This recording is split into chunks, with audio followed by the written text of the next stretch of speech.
Hi, Richard Gladwell here for Sail World. We're here with Dean Barker. Dean, when we go back 5 months to July, what was running through your mind that day when you took out the AC72 for the first time? Were you shitting yourself? Or? Yeah, I think for sure the very first sail, there was a lot of nervous people around. The boats, I knew it was the first AC72 to go on the water, and it's with a completely new design, a very difficult rule to design to and engineer to. So the limits are very, very tight. So you have to push certain things, and a lot of the choices that we made in our design also pushed us into a boat which is it's very technical, it's very complex, and to get it out in the water for the very first time, you sort of obviously don't want to go out there and have any sort of major incidents. So a lot of nervous people around, and then also from the sailing team perspective, when you just get out there and first really understand what an AC72 can do. So when you sort of stepped forward 4 days onto the day 4, when you started foiling in that sequence that got caught off North Head, what happened there? Was that a planned move, or had you been foiling earlier that day and days previously? Yeah, the photos getting captured off North Head, well, that was certainly a rush of blood to the head. Sort of on our way back in, and I think it was just we were aware that some of our friends from the other teams had seen what we'd been up to earlier that day. We'd done a lot of foiling that day, and figured, well, it's not going to remain a secret for terribly much longer. So in reflection, it probably wasn't the smartest thing, but really it was inevitable that people were going to see what we're up to, and and it was sort of quite a good series of photos that were published. They were the boat looked pretty cool coming up the harbour up on foils. Grant Dalton says you're a pretty good race car driver. Does those sort of skills come in handy on the AC72? Well, I guess if good being relative to him, it's probably I'm not sure that's a high compliment, but no, I love car racing. It's certainly a passion that I've had for a long time. I used to race cars quite a bit, and I loved it. And I think the difference previously was that car racing was an adrenaline sport, and version 5 sailing or TP sailing it's more of a finesse. It's it's tuning and tweaking the sort of last nth out of the boat's performance. But getting into multi-hull sailing, it's a different world. It's multi-hulls are very, I guess, gross in terms that you're just out there trying to extract speed all the time, and so you're not dealing in tenths of knots, you're dealing in knots of difference when the boat's set up well or not. So I think if there's anything that's anywhere near close to the adrenaline sport or the same aspect that you'd have from car racing or multi-hull sailing, and certainly these AC72s definitely take you into that same realm. When we spoke to Grant Dalton a couple of weeks ago, he talked about having to lean on the boat. What does he mean by that? Well, the one thing that you learn very quickly, these boats are apparent wind animals. So they're just always generating apparent wind. Breeze is always in front of you, whether you're going upwind or downwind. And really, to make the boat safe or to extract performance, you've got to push the thing incredibly hard. You can't.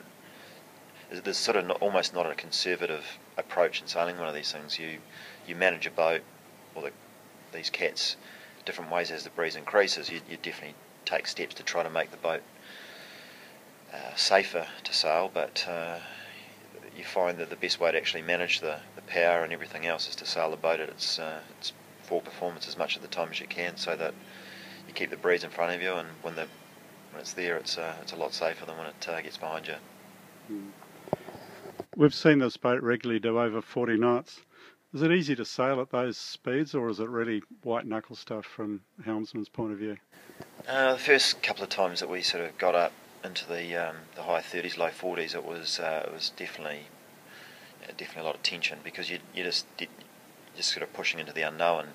What are the loads like on the boat as you get into those higher speeds, and the foils and everything else. So you're obviously very nervous about the boat holding together, because if something goes bad at those speeds, it'll be pretty catastrophic. But the boat is incredibly well balanced.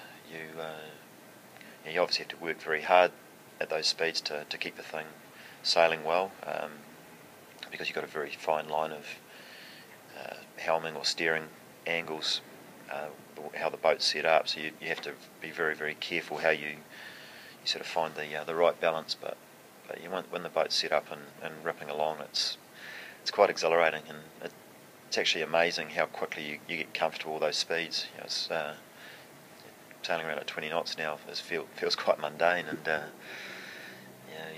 you're always now looking just to try to keep pushing that speed higher and higher, and but at the same time we know that we're racing in a very confined course, so while the top speeds are nice, you have to make sure you can spend a large proportion of the time sailing at the high speeds. So upwind, one of the things that's noticeable is that you've got a very relaxed sailing style, almost like you're sitting on the rail sailing a keelboat. How does the AC72 feel in those sort of conditions? Are you really steering for quite easily, or has the boat got a very narrow sailing groove? The one thing which is interesting with these boats, they are very powerful, and so you can sail a variety of modes upwind, but it's really just like we have in the past. I think the upwind sailing is way more similar to any monohull sailing that you've done in the past. It comes down to having a very good relationship with the wing trimmer and the jib trimmer, so that you get the boat set up how you want to sail it at a certain time, and the combination of how you're trimming and steering the boat. If you get that sorted, then the boat becomes very easy to sail, and you definitely notice when it's in or out of the groove, and again, trying to keep it in the groove all the time is the challenge. So a couple of Thursdays ago, the tornado struck Auckland. You guys are out around the back of Terry.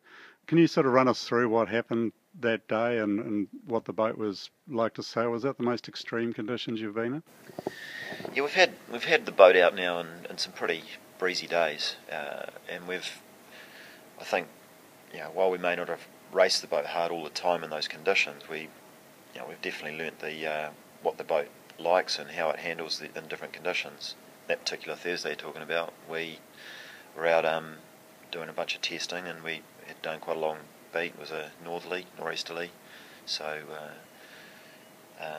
we're sort of beating out towards Tirri, and all the while the seaway was building up, so tide had turned, so it was sort of a bit of outgoing tide out through the channel, and having done a lot of sailing around that sort of area over the last many years, it's you know that days like that the waves are going to get big, and we the forecast we had for the day was that the breeze was sort of going to sit in the low 20s most of the time, but because of the rain bands that were coming through, we sort of got a bit of mixing and ended up with one stage sort of very high 20s when we got out to Tirri, and it was sort of I think about the same time the guys in the chase got a phone call from Clouds, who's sitting here at the base, and said that, look, I think you probably need to get back to the base as quick as you can, because he was getting very nervous about the conditions, and I think at that point is when the tornado had just gone through West Auckland, and it's sort of one of those very strange sensations, because you're dealing with a boat where you can't just pull the sails down and tow the thing home. You've got to go dead downwind, and in pretty strong breeze, knowing that you can't really leave the thing stuck behind Tirri, because it's only going to get worse, and it was it turned out to be one of the most enjoyable sailing rides I've ever had. We got back to Rangi Light pretty quick, and the boat was incredibly well behaved. We had literally had a blast on the way back. It was quite an amazing experience. So there's been a lot made of foiling, and it looks very spectacular, particularly on a boat this size. What's the sort of real edges to it in terms of upwind and downwind? Is it the speed demon that everyone thinks, or has it got a lot of downside to it? Well, I don't know if that'll be answered until middle of end of next year. We're operating with a very blank sheet of paper, and really, there's different schools of thought between the different teams. We've got Artemis right now, who sit there as a very conventional style boat with with lifting boards, but with no intention of foiling their boat. Maybe they'll change with the second one, who knows? But got Oracle, who sort of probably described as best as probably semi-foiling, where they're not really achieving good stable flight. And then there's obviously ourselves and Luna Rossa, who are fully foiling and foiling quite stably. And the thing with foiling, it's not a free lunch. You have to pay for it somewhere, and so we know that upwind we give away a lot for hopefully gaining a lot downwind, but it still remains to be seen whether it's the benefits are always there. So we've obviously done a huge amount of research and design. Having had the ability to sail a boat for 30 days, we've been able to experiment with a lot of different configurations, and so I think we know where the strengths of our boat are right now relative to what we know of the other teams, or what we can sort of figure from the recon that we've done on the other teams. But really, until you line up with another boat, it's almost impossible to say. Two questions off the back of that. I mean, when I was out there was a performance analyst sitting in the back of the boat with a laptop. Is he going to be a permanent feature in the crew, or how do you make that decision as to what angles you're sailing and whether it's a foiling option or not? All the testing we do, it's about learning the boat, and in the end it's going to have to be second nature, because you have to have a helmsman and 10 guys that basically are involved in the mechanics of sailing the boat. It's the boats are undercrewed, and you just don't have enough power to deal with all the different functions on board. So you don't have space to carry a navigator, say, or even Ray, who's obviously on board as a tactician. He spends a fair chunk of his time involved in crew manoeuvres, either grinding or helping out with different parts of a manoeuvre. So the guys have had to adapt and become a lot more, rounded sailors to be able to control the different functions on the boat, and we have to we've had to adapt with it. So we're now a few days before Christmas, when almost the cycle's gone back to where it was pre-July. What's going to happen with the SL33s? Are you going to keep doing the science experiments in them, or are you going to just concentrate on racing and staying sharp? We're going to chuck the 45 back in the water in January and do some sailing with the Luna Rossa guys when they're not out in their 72. We'll probably do a little bit of sailing in the 33s. We've had a couple of days this last week just to get out and test a few more things. But the issue we've got now is that we're just running out of design and lead time to actually design and build anything new. We're really in the stage now where we have to narrow in on final sort of configurations, because to build a dagger board is 2 to 3 months.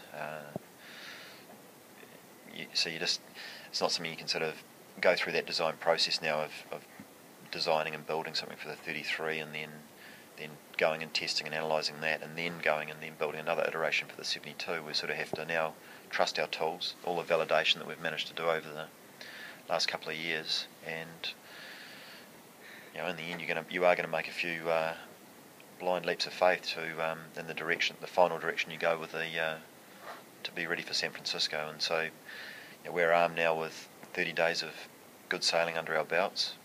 We know a lot more about AC72s than what we did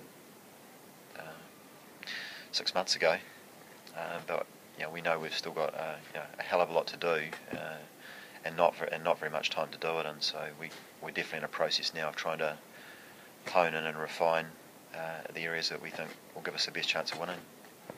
Okay, well, thanks very much. All the best. Thanks very much.